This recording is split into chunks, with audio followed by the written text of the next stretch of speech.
उसको पुलिस शिलोंग ले गई है, मेघालय ले गई है, वहाँ पर जो पूछताछ करेगी या फिर जो भी तथ्य हैं उसकी जांच करेगी, तो आप क्या कहेंगे? मैं बस यही कहूँगी सर कि मेरा बेटा ऐसा नहीं है, वो कभी ऐसे काम नहीं कर सकता। वो बहुत छोटा है, बहुत अपने तीन बहनों की जिम्मेदारी उठाता है। जब से उसके पापा न रह गए, जब से वो कपड़ा मार्केट में काम करता था, रात में आता था तो खाना खाता था, फिर न्यूज़पेपर डालने जाता था, फिर सुबह कपड़ा मार्केट जाता था। तो एक हमारे पड़ोसी भैया सब रहते करते थे, तो उन्होंने बताया कि यहाँ पे काम कर लो, गोविंद भैया के यहाँ का नाम नहीं उनका लिए, पर बोलते कि यहाँ पे काम कर लो तो तुमको अच्छा रहेगा। तो वो यहाँ से जाके वहाँ काम करने का एक दिन गया तो बोलते मम्मी अच्छा मैं काम कर लूँगा।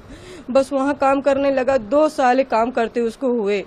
वाकई मेरा बच्चा कभी ऐसा नहीं करता। कभी आपको अगर ऐसा नहीं लग रहा कि मैं झूठ बोल रही, तो आप अड़ोसी पड़ोसियों से जाके भी पूछ लो कि मेरा राज कैसा था। वो कभी ऐसा काम नहीं कर सकता था। एक चीज ये भी आ रही है, जैसे हम भी देख रहे हैं, आपका घर आप बहुत कमजोर वर्ग से बिलोंग करें, कहा यह जा रहा है कि उसने 50,000 रुपए दिए अपने दोस्तों को, वहाँ भेजाया और ये सब करवाया।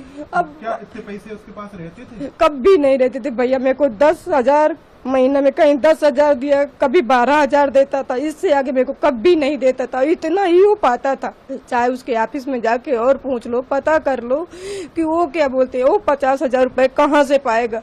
बच्चियों को मैं पढ़ाई के नहीं होता, मेरी बच्चियों की स्कूल जाके पता कर लो, उसके सर भी उनको पैसे के लिए फीस नहीं लेते थे। साल भर फ्री मेरी बच्चियों को पढ़ाया है। कमला नेहरू में पढ़ती थी, साल भर फ्री पढ़ाया। मेरे सर से जाके, बच्चियों के सर से जाके पूछ ताछ कर लो कि सही है कि गलत है। अब इससे आगे मैं क्या बोलूं। आपके हस्बैंड की 2020 11 मई को ऐसा हुआ था। मतलब राज पे ही पूरा उसके बाद से मेरा राज सब संभाला है। हम एक टाइम खाते थे और एक टाइम नहीं खाते थे, तब भी हम अपने बच्चों के साथ ऐसा रहा। मेरा बच्चा कभी ऐसा नहीं करा। मैं हाथ जोड़ के प्रार्थना यही करती हूँ कि मेरे बच्चे को बचा लो, उसको कुछ नहीं होना चाहिए। नहीं हम मर जाएंगे, हमारा कोई आगे पीछे नहीं है। ध्यान रखिए, ऐसा कुछ नहीं। इंदौर में हम अकेले रहते हैं, हमारा कोई आगे पीछे नहीं, बस वही बच्चा है हमारा, वही सब कुछ करता था। रात दिन मेहनत करा भैया, रात दिन मेहनत करा। यहाँ भी गोविंद भैया के पापा 4 बजे फोन लगा देते थे कि बेटा राज गाड़ी भरवाना है, तो मेरा राज 4 बजे उठ के गाड़ी भरवाने जाया करता था। अब इसके आगे क्या मालूम है क्या हो गया, मेरे को पता नहीं है कि कैसे का। कभी आज तक न वो सोनम की हमारे घर पे बात करता था। इतने बड़े छोटे कमरा में हमारा राजू ऊपर लेटा था, हम यही नीचे लेटे रहते थे। अगर कुछ बात होती तो हम भी तो कुछ सुनते जानते। अब इससे ज्यादा पढ़ी लिखी तो ज्यादा कुछ होने की मैं अब कुछ और जानती करती हूँ। मतलब इस छोटे कमरे में आप बस बेटा यहीं रहता। कभी हाँ, फोन पे आपने कोई बात कभी हम कभी कुछ नहीं सुना कि कभी किसी से कोई बात करता था। गाँव गए हुए थे। अब हम कभी हमारे सामने कभी वो बात नहीं करता। अब उसका फोन आता था तो हम भी उठा लेते थे। उसके जहाँ काम करता था वहाँ की लड़कियों की भी फोन आता था कि राज सर उठ जाओ, आज जल्दी काम पे आना, नहीं गोविंद भैया चिल्लाएंगे। गोविंद भैया का भी फोन आता था, दुर्गेश भैया का भी फोन आता था। जो भी वहाँ काम करते थे सबका फोन आता था। अब भगवान जाने में हम क्या बोले। सोनम से उसकी आपने नहीं सुना बात? हम कभी नहीं सुना। हाँ, नहीं हम कभी नहीं सुना। जब कभी वो फोन लगाती थी बस ये बोलती थी कि वो गाड़ी आ गई है, उसमें ये भरवाना है, वो भरवाना है और जल्दी आया करो, बस वो ऐसे बोलती थी जब कभी फोन लगाती थी। बताया जा रहा है और कभी उन दोनों का कुछ रिलेशन था, ये हमें कुछ नहीं मालूम। भगवान किसकी कसम का है, कौन दे दे बता। जो सत्य का जो मानते करते हो हमको वहाँ लेकर के चढ़ा दे, हम उनकी कसम खा के बोलेंगे कि हम कभी ऐसा नहीं सुना, हमारा बच्चा कभी ऐसा नहीं करा। आप क्या मांग करेंगी? मैं मांग करती हूँ कि मेरे बच्चे को वापस दे। नहीं मेरी छोटी बच्ची की जान चली जाएगी भैया, उसकी हालत देखो। मैं बस यही प्रार्थना करती हूँ कि मेरा बच्चा वापस आ जाए। हम इतने दिन हो गए एक निवाला नहीं खाया, पानी पी पी के जी रहे। मेरी बच्ची की हालत खराब हो गई, आप सब कोई देख लो। और जो भी सुनते हैं मैं उनकी भी हाथ पैर जोड़ती हूँ कि मेरे बच्चे को बचा लो। और पानी प्रिया की दे बेटी है। आपका बेटा यहीं इंदौर में ही था, वो तो कहीं गया भी नहीं था? कहीं नहीं गया था भैया, वो तो घर पे ही था। हम गांव में थे, हम तो गांव में थे, पर सब बताते। मैं बोलती भैया हमारी नहीं मान तो आप ही चले जाओ, उनसे बातचीत करके आऊँ। गोविंद भैया खुद बताएं, उनके जो कहाँ काम करता था उनके वो भी बताएं कि मतलब ये रोज आता था। तो आपको क्या लग रहा है, फंसाया जा रहा है क्या? फंसाया ही जा रहा है मेरे बच्चे को, और कुछ नहीं कौन फंसाया। फंसा अब मैं ये तो नहीं जानती, अब हमें कहाँ मालूम कौन फंसा रहा, कौन क्या कर रहा। बस हम तो यही सुना कि जब वो न्यूज में देखा मोबाइल में, तब हमको पता चला। नहीं, हमें तो कुछ पता ही नहीं था। मैं तो सोच रही थी मेरा बच्चा अस्पताल गया, उसकी तबीयत खराब थी तो अस्पताल गया। मुझे ये भी नहीं पता था कि उसको क्या हुआ। आप जब पुलिस ने राज को पकड़ा है, उससे पहले आपकी बात हुई थी कुछ, उससे कोई टेंशन में हो या कुछ भी नहीं था भैया। वो तो संडे को 6 बजे आया था, संडे के 6 बजे आया था। तो आया तो बोलते मम्मी मैं मंदिर जा रहा हूँ।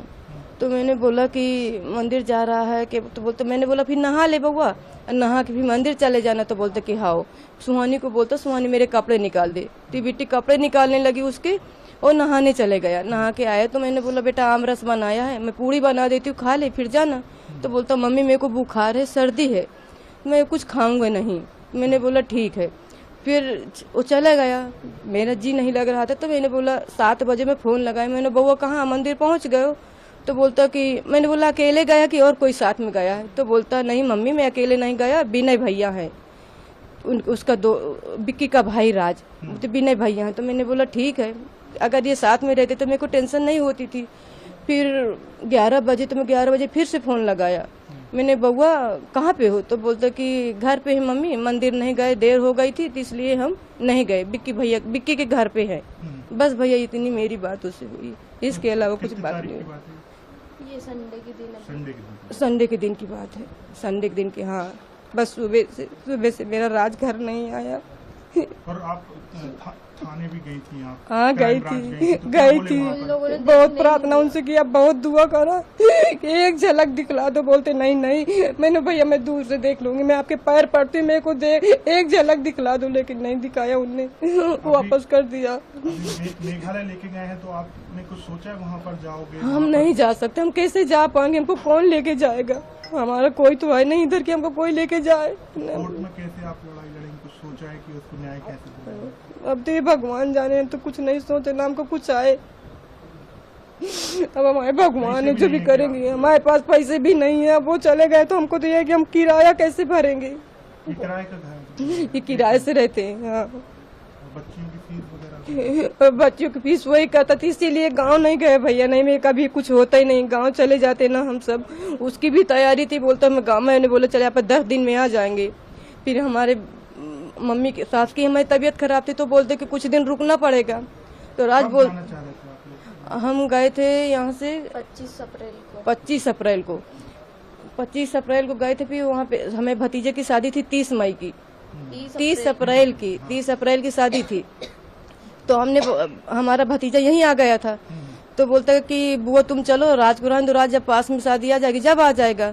तो मैंने बोला राज चल। तो बोलता कि मम्मी अभी नहीं जाऊंगा, अगर मैं चले जाऊंगा तो महीना बेकार हो जाएगा, फिर किराया कहाँ से आएगा, फिर इनका एडमिशन भी करवाना पड़ेगा, इसलिए तुम चले जाओ और मामा से बोल देना। मामा को तो सब समझ कि हमारे कोई नहीं करने धरने वाला, तो मैं नहीं जा रहा। तो मैंने बोला हाँ ठीक है।